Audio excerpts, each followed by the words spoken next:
வீடியோவை வழங்குவோர் Venus matric மேல்நிலைப்பள்ளி சிதம்பரம்.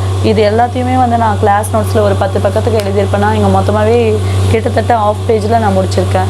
ஸோ இந்த மாதிரி நம்ம ஃபைனல் ஜிஸ்ட்டை மேக் பண்ணணும். அதுக்கப்புறம் என்னுடைய எவ்வளோ பேஜஸ்ன்னு பாருங்கள், கிட்டத்தட்ட ஒரு 5 to 6 A4 ஷீட்ஸில் நான் என்டையர் ஆப்டிடியூடவே ஃபார்முலாஸ் மட்டும் எழுதாமல் டிஃப்ரெண்ட் மாடல்ஸ் என்னென்ன இருக்குது, மாடல் 1, 2, 3 எல்லாமே எழுதியிருப்பேன். ஸ்கொயர் நம்பர்ஸ், க்யூப் நம்பர்ஸு, நான் எக்ஸாம் ஹால் போகிறதுக்கு முன்னாடி இப்படியெல்லாம் நான் ஃபாலோ பண்ணேங்கிறத ரிவைஸ் பண்ணன்றதை காட்டிகிட்ருக்கேன். இந்த மாதிரி உங்களுக்கு எந்தெந்த டாபிக் வீக்காக ஃபீல் பண்ணுறீங்களோ அது ஸ்ட்ரென்த் ஆக்கணும் அப்படின்னா இந்த மாதிரி எது ஹெட்டிங்கு, எது இம்பார்ட்டன்ட் பாயிண்ட்டு, எதை அண்டர்லைன் பண்ணணும் எல்லாமே நான் கலர்ஃபுல்லாக தான் மேக் பண்ணியிருப்பேன். ஏன்னா இருக்கிறது 1.5 மணி நேரத்தில் சாப்பிடவும் செய்யணும், கொஞ்சம் ரிலாக்ஸ் பண்ணணும் மைண்டை, அட் த சேம் டைம் ரிவைஸும் பண்ணணும்.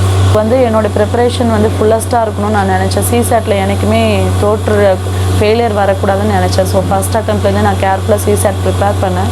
என்னடா இவ்வளோ டிஃபிகல்ட்டாக இருக்குன்னு பார்த்துட்டு சில பேர் போதுன்ட்டு பாதியில் நம்மளோட ஃபுல்லஸ்ட்டு கொடுக்காம உட்காந்துருப்பாங்க. CSAT பேப்பரை அப்ரோச் பண்ணுறது ரொம்ப ரொம்ப ஈஸியாக இருக்கும். ஒரு சில ஏரியாஸ் இருக்கும், அது ஷார்ட்கட் விட ஃபார்முலா மெத்தடே ஈஸிங்கிற ஃபீல் ஆகும். அந்த மாதிரி ஒரு மெத்தட் தான் யூத் பேப்பரின் இனிய வணக்கம். மறக்காம சப்ஸ்கிரைப் பண்ணுங்க, பக்கத்தில் இருக்க பெல் ஐகான் கிளிக் பண்ணுங்க. தேங்க்யூ. வீடியோவை வழங்குவோர் வீனஸ் மெட்ரிக் மேல்நிலைப்பள்ளி சிதம்பரம். யூத் பேப்பர் நேயர்களுக்கு வணக்கம். என் பேர் ஹரிணி. இப்போ ரீசெண்டாக கன்க்ளூட் பண்ண civil services examination 2022 all India rank 289 எடுத்திருக்கேன். ப்ரிலிம்ஸ் கிளியர் பண்ணணும்னா ஃபஸ்ட்டு 2 பேப்பர் இருக்குது. GS அண்ட் ஆஃப்டர்நூன் பேப்பர் CSATங்கிறது ஜஸ்ட்டு குவாலிஃபைங் பேப்பர். அதை நீங்கள் கிளியர் பண்ணால் மட்டும்தான் GSஐயே அவங்க கரெக்ஷன் பண்ணுவாங்க. CSATல ரிவிஷன் பண்ணுறது, ஒர்க் அவுட் பண்ணுறது எவ்வளோ இம்பார்ட்டன்ட் நான் சொல்லியிருந்தேன். அந்த ரிவிஷனுக்கு ஃபஸ்ட்டு ஃபியூ ரிவிஷன்ஸ் அப்போது நம்ம ஹோல் நோட்ஸே ரிவைஸ் பண்ணணும். அதுக்கப்புறம் என்னுடைய எவ்வளோ பேஜஸ்ன்னு பாருங்கள், கிட்டத்தட்ட ஒரு 5 to 6 A4 ஷீட்ஸில் நான் என்டையர் ஆப்டிடியூடவே ஃபார்முலாஸ் மட்டும் எழுதாமல் டிஃப்ரெண்ட் மாடல்ஸ் என்னென்ன இருக்குது, மாடல் 1, 2, 3 எல்லாமே எழுதியிருப்பேன். ஸ்கொயர் நம்பர்ஸ், க்யூப் நம்பர்ஸு, நான் எக்ஸாம் ஹால் போகிறதுக்கு முன்னாடி after GS completion I will revise this entire ஜிஸ்ட்டை ரிவைஸ் பண்ணி தான் போவேன். Because it is very very enriched content. என்னுடைய மொத்த 3 நோட்டையும் நான் சேர்த்து தான் இதை எழுதியிருக்கேன். டிஃப்ரெண்ட் மாடல்ஸ் எல்லாமே இதில் நான் இன்கார்பரேட் பண்ணியிருப்பேன் ஒவ்வொரு டாப்பிக்குமே. ஃபார் எக்ஸாம்பிள் இப்போ ரீசனிங்கில் க்யூப் டாபிக் எடுத்துக்கிட்டோன்னா ஒரு ஃபஸ்ட் மாடல் என்னென்னா 2த்துலேயுமே நோ காமன் நம்பர்ஸ்னு போட்டிருப்பேன். இப்படி இருந்தால் ஆன்சர் இல்லைன்னு இங்கே எழுதிட்டேன். ஸோ 2த்துலேயுமே ஒரே செட் ஆஃப் நம்பர்ஸ் இருக்குது, அதில் இருக்கிறதும் இதில் இருக்கிறதும் ஒன்றுனா நம்மளால் அதிலேருந்து எதுவுமே டிரைவ் பண்ண முடியாது, அதுவும் நோ. அதுக்கப்புறம் 2 காமனாக இருக்குது, அதை வச்சு எப்படி போடுறது. அதுக்கப்புறம் ஒரே ஒரு விஷயம் காமனாக இருக்குது, ஒரே நம்பர் காமனாக இருக்குது, அது எப்படி போடுறது. இன்கேஸ் மாடல் அப்படி கொடுக்காம இந்த மாதிரி ஒரு டியூபாக மடிக்காமல் அந்த கட்டிங் இந்த மாதிரி கொடுத்துருந்தாங்கன்னா அதில் எப்படி போடுறது, clockwise anti clockwise பார்த்து போடுறது. இந்த மாதிரி நான் எல்லா மாடல்ஸுமே நான் போட்டு வச்சுருப்பேன். ஸோ தட் ஃபைனலாக இது எல்லாத்தையுமே நான் கிளாஸ் நோட்ஸில் ஒரு 10 பக்கத்துக்கு எழுதியிருப்பேன்னா இங்கே மொத்தமாகவே கிட்டத்தட்ட ஆஃப் பேஜில் நான் முடிச்சிருக்கேன். ஸோ இந்த மாதிரி நம்ம ஃபைனல் ஜிஸ்ட்டை மேக் பண்ணணும். இங்கே பாருங்கள் 1, 2, 3 நான் போட்டிருக்கிறது எல்லாமே டிஃப்ரெண்ட் மாடல்ஸு. இப்போ இங்கே LCMன்னு எடுத்துக்கிட்டிங்கன்னா ஒவ்வொன்றுத்துக்கும் எத்தனை மாடல்ஸ் போட்டிருக்கேன்னு பாருங்கள்.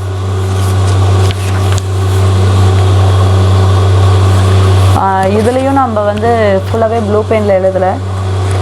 எது ஹெட்டிங்கு, எது இம்பார்ட்டன்ட் பாயிண்ட்டு, எதை அண்டர்லைன் பண்ணணும் எல்லாமே நான் கலர்ஃபுல்லாக தான் மேக் பண்ணியிருப்பேன். இது என்னால் எக்ஸாம் ப்ரெஷரில் உட்காந்து எல்லாமே ப்ளூ கலரில் இருந்தால் என்னால் கேஷியாக படிக்க முடியாது. ஏன்னா இருக்கிறது 1.5 மணி நேரத்தில் சாப்பிடவும் செய்யணும், கொஞ்சம் ரிலாக்ஸ் பண்ணணும் மைண்டை, அட் த சேம் டைம் ரிவைஸும் பண்ணணும். ஸோ இங்கே பாருங்கள், ஒரு சர்க்குலர் மாடல், ஒரு ப்ராபபிலிட்டி இருக்குன்னா என்னென்ன பண்ணணும், எப்படி ஒரு சம் அப்ரோச் பண்ணணும்.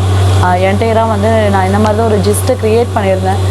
ஈவன் அந்த 1.5 மணி நேரம் கேப்பில் நான் ஃபுல்லாகவே ஒரு ஆப்டிடியூடே பார்க்காம ஏதாச்சும் ஒரு அட்டெம்ப்ட்டுக்கு போனாலும் இந்த ஒரு பேப்பரை மட்டும் நான் முடிச்சுட்டு போனேன்னா நான் ஃபுல்லாக கம்ப்ளீட் பண்ண ஒரு ஃபீல் எனக்கு இருக்கும். ஸோ இது இல்லாமல் நம்ம கிளாஸ் நோட்ஸில் என்ன தான் நம்ம படித்தாலும் எக்ஸ்ட்ராவாக நமக்கு ஒரு சில டாபிக்ஸ் புரியாமல் இருக்கும், இல்லை எக்ஸ்ட்ரா மாடல்ஸ் இருக்கும். அந்த மாதிரி எக்ஸ்ட்ரா மாடல்ஸ் எல்லாமே தனியாக A4 ஷீட் போட்டு இந்த மாதிரி எழுதி வச்சுருப்பேன் ரிவிஷனுக்காக. இதெல்லாமே நான் எக்ஸ்ட்ராவாக அந்த indiabix.com சொன்னதுலேயும் சரி, வேறு ஏதாச்சும் ட்ரைனிங் கோச்சிங் அகாடமி மெட்டீரியல்ஸாக இருந்தாலும் சரி, அதுலேருந்து நான் எடுத்த நோட்ஸ் இதெல்லாம். எனக்கு வந்து என்னோடய ப்ரிப்பரேஷன் வந்து ஃபுல்லஸ்ட்டாக இருக்கணும்னு நான் நினச்சேன். CSATல எனக்குமே ஃபெயிலியர் வரக்கூடாதுன்னு நினச்சேன். ஸோ ஃபஸ்ட் அட்டம்ப்ட்லேருந்து நான் கேர்ஃபுல்லாக CSAT ப்ரிப்பேர் பண்ணேன். ஸோ க்யூப்லையுமே நான் வந்து ஆல்ரெடி ஒன்று காட்டியிருந்தேன். அது இல்லாமல் இது எக்ஸ்ட்ராவாக இருந்த மாடல்ஸ் இன்னொரு ஷீட்டில் எழுதியிருக்கேன். இந்த மாதிரி எந்தாச்சும் ஒரு மாடல் எக்ஸ்ட்ராவாக நமக்கு தெரியலன்னா அந்த மாடலை கண்டிப்பாக நம்ம இன்கார்ப்ரேட் பண்ணணும். ஏன்னா இப்போ நான் க்யூப்பில் ஸ்ட்ராங்காக இருக்கேன்னு சொல்லிட்டு இந்த ஒரு மாடலை நான் விட்டுட்டு போயிருந்தேன்னா இந்த மாடல் நாளைக்கு கேட்டாங்கன்னா என்னோடய ஸ்ட்ரென்த் ஏரியா வீக் ஏரியாவாக எக்ஸாம் ஹாலில் போனதுக்கப்புறமா மாறிடும். இதுக்கப்புறம் ரீசனிங் ரேங்கிங் சிஸ்டம் எப்படி பண்ணுறது, அந்த அரேஞ்ச்மெண்ட், இதை வச்சு நிறைய மாடல்ஸு. ஃபர்தராக இது இல்லாமல் பர்சன்டேஜில் ஃபார்முலாஸ் என்ன இருக்குது, ஒரு சில இந்த percentage, profit and loss, simple interest, compound interest, இதிலெல்லாம் வந்து நிறைய மாடல்ஸ் இருக்கும். நம்ம வெறும் ஃபார்முலா மட்டும் வச்சு எதுவுமே பண்ண முடியாது.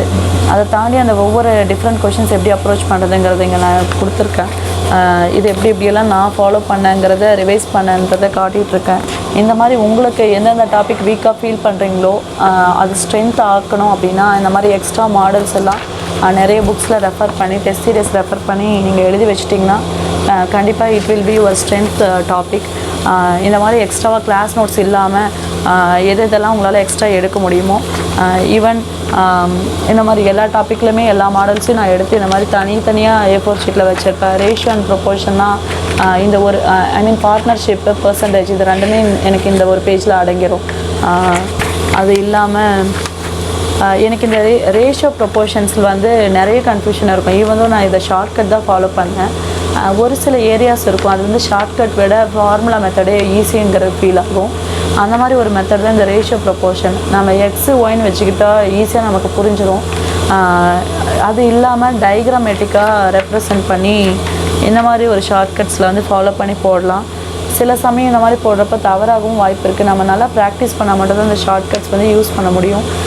ஸோ சில சமயங்களில் formula will rescue in that last minute, கடைசியாக ஒரு நிமிஷம் தான் இருக்குங்கிறப்போ இந்த மெத்தட் போடுறப்போ நமக்கு தவறுதலாக ராங் ஆன்சர் டிக் பண்ண வாய்ப்பு இருக்குது. அந்த மாதிரி நேரங்களில் நம்ம ஃபார்முலா மெத்தட்ஸ் வந்து யூஸ் பண்ணிக்கணும். ஓவரால் CSAT பேப்பர் அப்ரோச் பண்ணுறது வந்து ரொம்ப ரொம்ப ஈஸியாக இருக்கும். நம்மக்கிட்ட பேப்பர் வாங்குற வரைக்கும் அந்த ப்ராப்பர்லி நம்ம OMR ஷேர் பண்ணிவிட்டு ஒரு லாஸ்ட்டு ஒரு 1 minute இருக்குன்னா கூட ஒரு கொஷினை வந்து ஒரு ப்ராபபிலிட்டி வருது, நமக்கு கண்டிப்பாக அக்யூரேசி வருதுன்னா அந்த கொஷினை ஃபைனலாக நமக்கு முன்னாடி ஆள்கிட்ட பேப்பர் வாங்குற வரைக்கும் நம்ம அதை ஷேர் பண்ணி கொடுத்துட்டு மேக்ஸிமம் பெஸ்ட்டை கொடுத்துட்டு வாங்க. CSAT என்னடா இவ்வளோ டிஃபிகல்ட்டாக இருக்குன்னு பார்த்துட்டு சில பேர் வந்து போதும்ன்ட்டு பாதியில் நம்மளோட ஃபுல்லஸ்ட்டு கொடுக்காம உட்காந்துருப்பாங்க. அந்த மாதிரி கொடுக்க வேண்டாம். நம்ம ஆன்சர் அக்யூரேட்டாக வர வரைக்கும் நம்ம அது கடைசி நிமிஷம் வரைக்கும் ஃபாலோ பண்ணி அப்ரோச் பண்ணுறது வந்து ரொம்ப நல்ல விஷயம் நான் நினைக்கிறேன். ஸோ என்னுடைய CSAT ஸ்ட்ராட்டஜி வந்து உங்களுக்கு யூஸ்ஃபுல்லாக இருக்கும்னு நினைக்கிறேன். All the best for every aspirants who couldn't clear CSAT in previous attempts. ஃபர்தரான அட்டம்ப்ஸில் வந்து நான் சொன்ன ஸ்ட்ராட்டஜி வந்து யூஸ் பண்ணி பெனிஃபிஷியலாக இருக்கும்னு நான் நினைக்கிறேன். ரொம்ப நன்றி. தேங்க்யூ. வீடியோவை வழங்குவோர் வீனஸ் மெட்ரிக் மேல்நிலைப்பள்ளி சிதம்பரம்.